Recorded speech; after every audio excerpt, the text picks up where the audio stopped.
El dios Thor en la mitología nórdica por Thomas Bulfink. Fragmento del libro Mitología de Thomas Bulfink. Thor, el dios del trueno, el hijo mayor de Odín, es el más fuerte de los dioses y de los hombres y posee tres cosas muy preciosas. El primero es un martillo, que tanto los gigantes de escarcha como los de las montañas conocen muy bien cuando lo ven arrojado contra ellos en el aire, pues ha partido muchos cráneos de sus padres y parientes. Cuando se lanza, vuelve a su mano por sí solo. La segunda cosa rara que posee se llama cinturón de fuerza. Cuando se lo ciñe, su poder divino se duplica.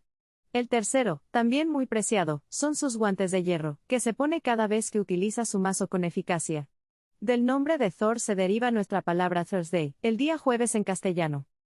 Érase una vez, cuando los dioses estaban construyendo sus moradas y ya habían terminado Midgard y Valhalla, vino cierto artífice y se ofreció a construirles una residencia tan bien fortificada que estuvieran perfectamente a salvo de las incursiones de los gigantes de hielo y de los gigantes de las montañas. Pero exigió como recompensa a la diosa Frey, junto con el sol y la luna. Los dioses cedieron a sus condiciones, siempre que él mismo terminara todo el trabajo sin ayuda de nadie, y todo en el espacio de un invierno. Pero si el primer día del verano algo quedaba sin terminar, perdería la recompensa acordada. Al enterarse de estos términos, el artífice estipuló que se le debería permitir el uso de su caballo Svadilfari, y esto, por consejo de Loki, le fue concedido. Así pues, el primer día del invierno se puso a trabajar y durante la noche dejó que su caballo sacara piedra para la construcción. El enorme tamaño de las piedras sorprendió a los dioses y vieron claramente que el caballo hacía la mitad del arduo trabajo que su amo.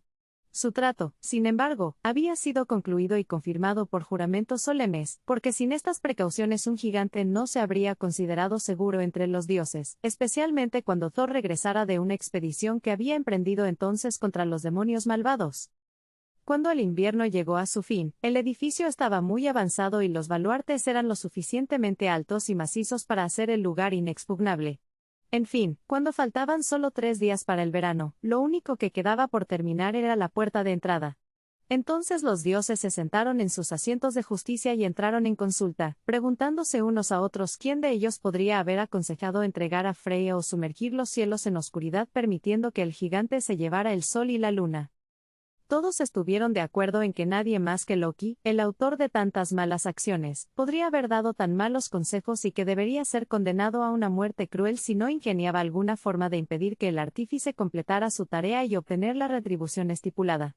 Procedieron a poner sus manos sobre Loki, quien en su miedo prometió bajo juramento que, le costara lo que costara, manejaría las cosas de tal manera que el hombre perdería su recompensa. Esa misma noche, cuando el hombre fue con Svadilfari a construir piedra, de repente una yegua salió corriendo del bosque y empezó a relinchar. Entonces el caballo se soltó y corrió tras la yegua hacia el bosque, lo que obligó al hombre a correr también tras su caballo y así entre uno y otro se perdió toda la noche, de modo que al amanecer el trabajo no había avanzado como de costumbre. El hombre, al ver que no podía completar su tarea, retomó su gigantesca estatura y los dioses ahora percibieron claramente que en realidad era un gigante de la montaña el que había venido entre ellos. Sintiéndose ya obligados por sus juramentos, llamaron a Thor, quien inmediatamente corrió en su ayuda y levantando su mazo, pagó al trabajador su salario, no con el sol y la luna, y ni siquiera enviándolo de regreso a Jotunheim, porque con el primer golpe destrozó el cráneo del gigante y lo arrojó de cabeza a Niflheim. Érase una vez que el martillo de Thor cayó en posesión del gigante Thrym, quien lo enterró a 8 brazas de profundidad bajo las rocas de Jotunheim. Thor envió a Loki a negociar con Thrym, pero solo pudo prevalecer hasta conseguir la promesa del gigante de restaurar el arma si Freya aceptaba ser su novia. Loki regresó e informó el resultado de su misión, pero la diosa del amor estaba bastante horrorizada ante la idea de otorgar sus encantos al rey de los gigantes de hielo. En esta emergencia, Loki persuadió a Thor para que se vistiera con la ropa de Frey y lo acompañara a Jotunheim. Thrym recibió a su novia velada con la debida cortesía, pero se sorprendió mucho al verla comer para la cena 8 salmones y un buey adulto, además de otras delicias, regando todo con 3 toneles de hidromiel. Loki, sin embargo, le aseguró que no había probado nada durante 8 largas noches, tan grande era su deseo de ver a su amante, el renombrado gobernante de Jotunheim. Thrym finalmente tuvo la curiosidad de espiar bajo el velo de su novia, pero retrocedió asustado y preguntó por qué los globos oculares de Frey brillaban con fuego. Loki repitió la misma excusa y el gigante quedó satisfecho. Ordenó que trajeran el martillo y lo colocaran en el regazo de la doncella. Acto seguido, Thor se quitó el disfraz, agarró su temida arma y mató a Thrym y a todos sus seguidores. Frey también poseía un arma maravillosa, una espada que por sí sola sembraría un campo de matanza cuando el propietario lo deseara. Frey se separó de esta espada, pero tuvo menos suerte que Thor y nunca la recuperó. Sucedió de esta manera: Frey subió una vez al trono de Odín, desde donde se puede ver todo el universo, y mirando a su alrededor vio a lo lejos, en el reino del gigante, a una hermosa doncella. Al verla lo invadió una repentina tristeza, hasta el punto de que desde ese momento no pudo ni dormir, ni beber, ni hablar. Finalmente, Skirnir, su mensajero, le reveló su secreto y se comprometió a conseguirle la doncella para su esposa, si le entregaba su espada como recompensa. Frey consintió y le dio la espada, y Skirnir emprendió su viaje y obtuvo la promesa de la doncella de que dentro de 9 noches llegaría a cierto lugar y allí se casaría con Frey. Habiendo Skirnir informado del éxito de su misión, Frey exclamó: «Larga es una noche, largas son 2 noches, pero, ¿cómo aguantaré 3? A menudo me ha parecido más corto un mes que la mitad de este anhelo». Entonces Frey obtuvo a Gerda, la más bella de todas las mujeres, como esposa, pero perdió su espada. Un día el dios Thor, con su sirviente Thialfi, y acompañado de Loki, emprendieron un viaje hacia el país del gigante. Thialfi era de todos los hombres el más veloz de pies. Llevaba la alforja de Thor, que contenía sus provisiones. Cuando llegó la noche se encontraron en un inmenso bosque y buscaron por todos lados un lugar donde pasar la noche, y al fin llegaron a un salón muy grande, con una entrada que ocupaba todo el ancho de un extremo del edificio.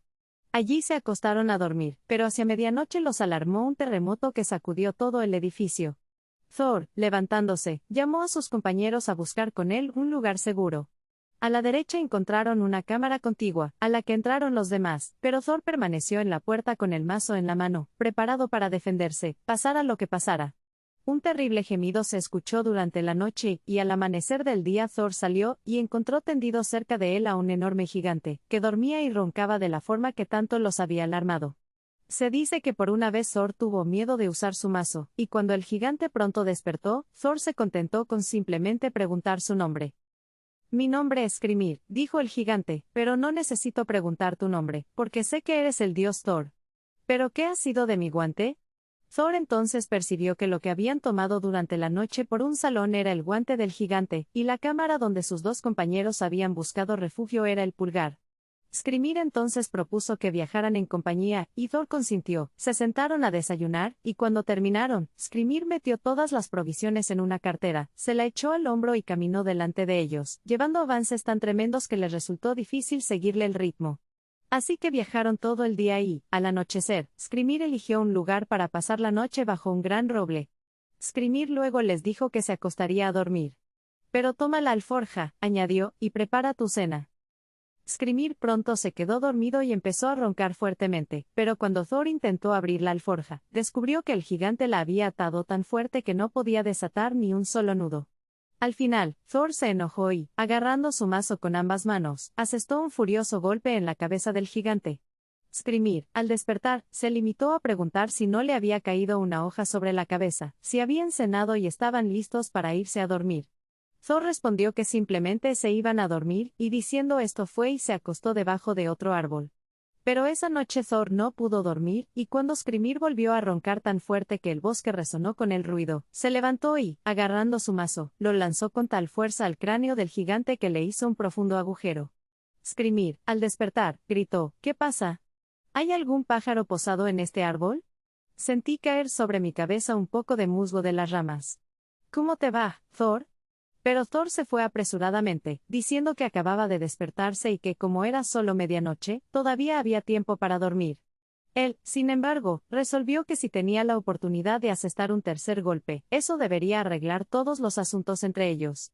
Un poco antes del amanecer se dio cuenta de que Skrimir estaba otra vez profundamente dormido y, agarrando de nuevo su mazo, lo golpeó con tal violencia que se abrió paso en el cráneo del gigante hasta el mango. Pero Skrimir se sentó y, acariciándose la mejilla, dijo: «Una bellota cayó sobre mi cabeza». «¿Qué? ¿Estás despierto, Thor?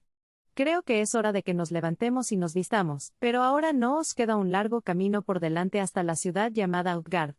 Os he oído cuchichear unos a otros que no soy un hombre de pequeñas dimensiones, pero si vienes a Utgard verás allí a muchos hombres mucho más altos que yo. Por lo tanto, te aconsejo, cuando vengas allí, que no te exaltes demasiado, porque los seguidores de Utgard Loki no tolerarán la jactancia de tales personas. Pequeños como ustedes. Debes tomar el camino que lleva hacia el este, el mío va hacia el norte, así que debemos separarnos aquí. Entonces se echó la alforja sobre los hombros y se alejó de ellos hacia el bosque, y Thor no tenía ningún deseo de detenerlo ni pedir más de su compañía. Thor y sus compañeros prosiguieron su camino, y hacia el mediodía divisaron una ciudad en medio de una llanura. Era tan elevado que se veían obligados a inclinar el cuello hacia atrás sobre los hombros para poder ver su cima. Al llegar entraron en la ciudad, y viendo ante ellos un gran palacio con la puerta abierta de par en par, entraron y encontraron a varios hombres de estatura prodigiosa, sentados en bancos en el salón. Avanzando más, se presentaron ante el rey, Utgard Loki, a quien saludaron con gran respeto. El rey, mirándolos con una sonrisa desdeñosa, dijo, si no me equivoco, ese mozalbete de allí debe ser el dios Thor. Luego, dirigiéndose a Thor, dijo, tal vez pueda ser más de lo que aparenta ser. ¿Cuáles son las hazañas en las que tú y tus compañeros os consideráis expertos? Pues a nadie se le permite permanecer aquí si no, en una u otra hazaña, no supera a todos los demás hombres. La hazaña que conozco, dijo Loki, es comer más rápido que nadie y en esto estoy listo para dar una prueba contra cualquiera aquí que decida competir conmigo. Eso será realmente una hazaña, dijo Utgard Loki, si cumples lo que prometes y se probará de inmediato. Luego ordenó a uno de sus hombres que estaba sentado en el extremo más alejado del banco, y cuyo nombre era Logi, que se acercara y probara su habilidad con Loki. Habiendo colocado un comedero lleno de carne en el piso del pasillo, Loki se colocó en un extremo y Logi en el otro, y cada uno de ellos comenzó a comer lo más rápido que pudo, hasta que se encontraron en el medio del comedero. Pero se descubrió que Loki solo había comido la carne, mientras que su adversario había devorado tanto la carne como los huesos, y además el comedero. Por tanto, toda la compañía consideró que Loki había sido vencido. Utgard Loki luego preguntó qué hazaña podía realizar el joven que acompañaba a Thor. Thialfi respondió que correría una carrera con cualquiera que pudiera competir con él. El rey observó que la habilidad para correr era algo de lo que había que jactarse, pero que si el joven quería ganar el partido debía mostrar gran agilidad. Entonces se levantó y fue con todos los presentes a una llanura donde había buen terreno para correr, y llamando a un joven llamado Uji, le ordenó que disputara una partida con Thialfi. En la primera carrera, Uji aventajó tanto a su competidor que dio media vuelta y se encontró con él no lejos del lugar de salida. Luego corrieron una segunda y una tercera vez, pero Thialfi no tuvo mejor éxito. Utgard Loki preguntó entonces a Thor qué hazañas elegiría para dar pruebas de esa destreza por la que era tan famoso. Thor respondió que intentaría beber con cualquiera. Utgard Loki pidió a su copero que trajera el gran cuerno que sus seguidores se vieron obligados a vaciar cuando habían traspasado de alguna manera la ley de la fiesta. Después de que el copero se lo presentó a Thor, Utgard Loki dijo, quien sea un buen bebedor, vaciará ese cuerno de un solo trago, aunque la mayoría de los hombres hacen dos, pero el bebedor más débil puede hacerlo en tres. Thor miró el cuerno, que no parecía de un tamaño extraordinario aunque algo largo. Sin embargo, como tenía mucha sed, se lo llevó a los labios y, sin respirar, lo tomó tanto como pudo y tan profundamente como pudo, para no verse obligado a tomar un segundo trago, pero cuando dejó el cuerno y miró dentro, apenas pudo notar que el licor había disminuido. Después de tomar aliento, Thor volvió a acercarse con todas sus fuerzas, pero cuando se sacó el cuerno de la boca, le pareció que había bebido algo menos que antes, aunque ahora podía llevar el cuerno sin derramarse. ¿Cómo ahora, Thor? Dijo Utgard Loki, no debes perdonarte, si quieres vaciar el cuerno en el tercer trago, debes tirar profundamente, y debo decir que no serás llamado un hombre tan poderoso aquí como lo eres en casa si no muestras mayor destreza en otras hazañas que las que creo que se mostrarán en esta. Thor, lleno de ira, nuevamente se llevó el cuerno a los labios e hizo lo mejor que pudo para vaciarlo, pero al mirar dentro descubrió que el licor era solo un poco más bajo, por lo que resolvió no hacer más intentos, sino que devolvió el cuerno al copero. Ahora veo claramente, dijo Utgard Loki, que no eres tan fuerte como creíamos, pero intentarás cualquier otra hazaña, aunque creo que no es probable que te lleves ningún premio de aquí en adelante. ¿Qué nueva prueba tienes que proponer? Dijo Thor. Aquí tenemos un juego muy trivial, respondió Utgard Loki, en el que solo ejercitamos a los niños. Consiste simplemente en levantar a mi gato del suelo. Ni me habría atrevido a mencionar tal hazaña al gran Thor si no hubiera observado ya que no eres en modo alguno lo que creíamos. Cuando terminó de hablar, un gran gato gris saltó al suelo del pasillo. Thor puso su mano debajo del vientre del gato e hizo todo lo posible para levantarlo del suelo, pero el gato, doblando su espalda, a pesar de todos los esfuerzos de Thor, solo había levantado uno de sus pies, al ver que Thor no hizo más intentos. Este juicio ha resultado, dijo Utgard Loki, tal como lo imaginaba. El gato es grande, pero Thor es pequeño en comparación con nuestros hombres. Por más pequeño que me llames, respondió Thor, déjame ver quién de vosotros vendrá aquí ahora que estoy enojado y luchará conmigo. No veo a nadie aquí, dijo Utgard Loki, mirando a los hombres sentados en los bancos, a quien no le parezca indigno luchar contigo, que alguien, sin embargo, llame aquí a esa vieja bruja, mi enfermera Ili, y que Thor luche con ella si quiere. Ha arrojado al suelo a muchos hombres no menos fuertes que este Thor. Luego, una anciana desdentada entró al salón, y Utgard Loki le dijo que agarrara a Thor. La historia se cuenta brevemente. Cuanto más apretaba Thor su agarre sobre la anciana, más firme se mantenía ella. Finalmente, después de una lucha muy violenta, Thor comenzó a perder el equilibrio y finalmente cayó sobre una rodilla. Utgard Loki luego les dijo que desistieran, añadiendo que Thor ya no tenía ocasión de pedirle a nadie más en el salón que luchara con él, y que además estaba haciendo tarde, así que acompañó a Thor y sus compañeros a sus asientos, y pasaron allí la noche muy contentos. A la mañana siguiente, al amanecer, Thor y sus compañeros se vistieron y se prepararon para su partida. Utgard Loki ordenó que les prepararan una mesa en la que no faltaron víveres ni bebida. Después de la comida, Utgard Loki los condujo hasta las puertas de la ciudad y, al despedirse, le preguntó a Thor cómo creía que había resultado su viaje, y si se había encontrado con algún hombre más fuerte que él. Thor le dijo que no podía negarlo pero que se había traído una gran vergüenza. Y lo que más me entristece, añadió, es que me llamaréis persona de poco valor.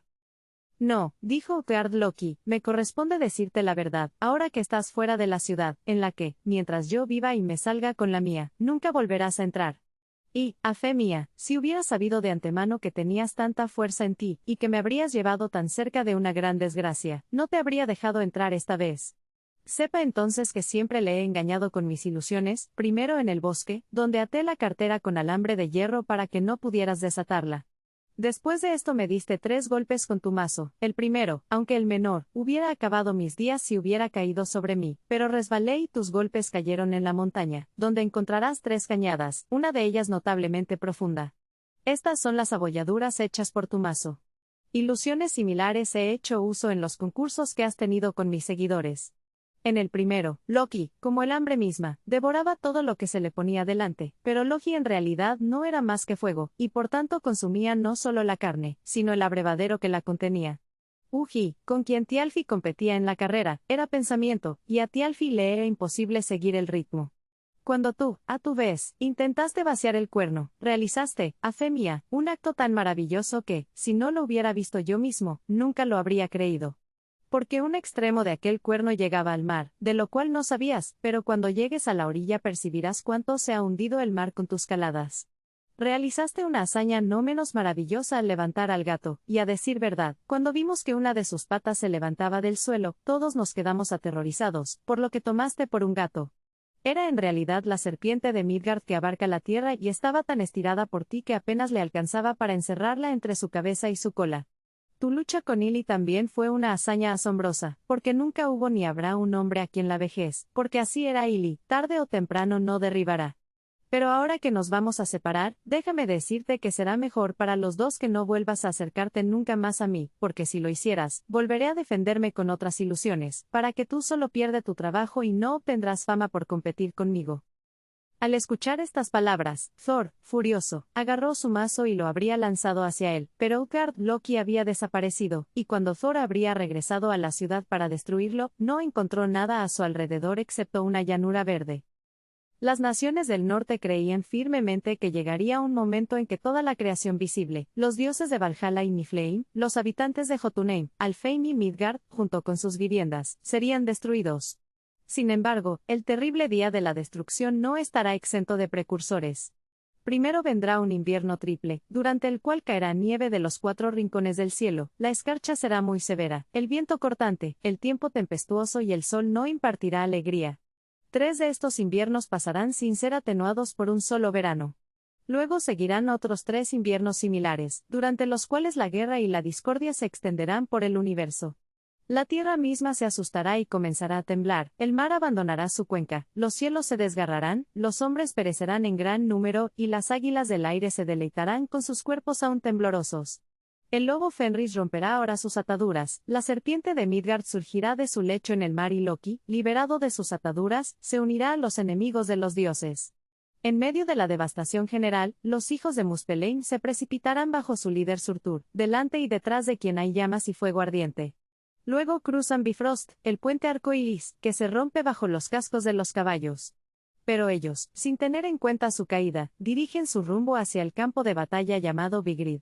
Allí también reparan el lobo Fenris, la serpiente de Midgard, Loki con todos los seguidores de Hela y los gigantes de hielo. Heimdall ahora se levanta y hace sonar el cuerno de Giallar para reunir a los dioses y héroes para el concurso. Los dioses avanzan, guiados por Odín, quien se enfrenta al lobo Fenris, pero es víctima del monstruo, quien, sin embargo, es asesinado por Vidar, el hijo de Odín.